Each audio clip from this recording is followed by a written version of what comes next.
ရဲ့ချစ်သူကတင့်ကိုအချိန်ပေးဖို့အချိန်မရှိရင်တင်ဘယ်လိုလုပ်မလဲ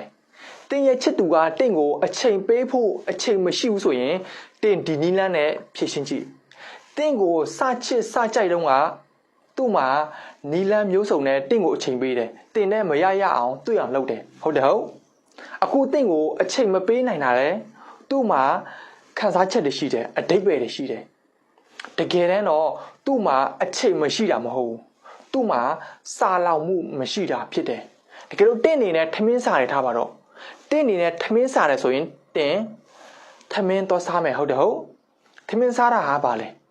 ထမင်းတော့စားတာဟာအချိန်ပေးတာဖြစ်တယ်ဒါကြောင့်မလို့တင့်အနေနဲ့နေ့တိုင်းစားလာအောင်လုပ်ဖို့လိုတယ်လူတော်များထင်နေကြတာဟာအလိုလိုနေနဲ့ तू ကလာချစ်လိမ့်မှာလာကြိုက်လိမ့်မယ်လို့ထင်နေကြတယ်ဟုတ်တယ်ဟုတ်အလိုလိုနေနဲ့ तू ကကိုယ့်ကိုအချိန်နေလာပေးလိမ့်မယ်လို့ထင်နေကြတယ်အချစ်ရေးမှာဒီလိုမဟုတ်ပါဘူးခင်ဗျဒါကြောင့်မလို့ဒီနီလန်း၃ချက်ကိုအတုံးချကြည့်ပါနေ့စဉ်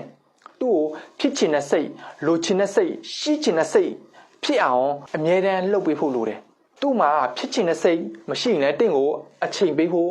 အချိန်မရှိဘူးသူ့မှာရှိချင်တဲ့စိတ်မရှိရင်လည်းတင့်ကိုအချိန်ပေးဖို့အချိန်မရှိဘူး။မှာလိုချင်တဲ့စိတ်မရှိရင်လည်းတင့်ကိုအချိန်ပေးဖို့အချိန်ဆိုတာမရှိဘူး။တင်းရဲ့အချစ်ရေးတင်းရဲ့အိမ်တော်ရေးအစင်ပြေလို့တင်းလို့တင်းရဲ့အချစ်ရေးတင်းရဲ့အိမ်တော်ရေးကိုထိန်းချုပ်ချင်တယ်ဆိုရင်အဆောင်ကိုအသုံးပြုလို့ရပါတယ်ခင်ဗျ။အဆောင်ကိုအသုံးပြုချင်တယ်ဆိုရင်ဆေးရိုက်ပစ်မှာအမြန်ဆုံးပြောထားလို့ရပါတယ်ခင်ဗျ။အဆောင်ကနိုင်ငံတိုင်းကိုပို့ပေးနေပါတယ်ခင်ဗျ။အားလုံးကိုအထူးချစ်ခင်ကျေးဇူးတင်ပါတယ်ခင်ဗျ။